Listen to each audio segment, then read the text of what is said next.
Hemos de estar y estaremos a la altura de las circunstancias. Esta candidatura, Mariano Rajoy y todos los candidatos del Partido Popular de España, porque la situación lo exige y lo requiere y España lo necesita.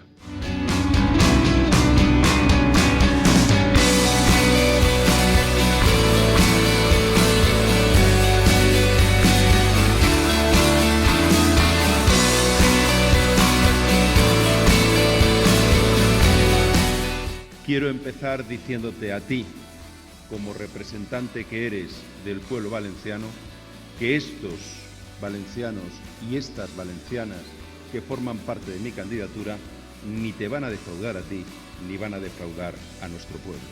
Confía en nosotros, ya lo has hecho. Infinitas gracias por tu confianza. Con el encargo que nos has hecho, todos nos vamos a trabajar por Valencia.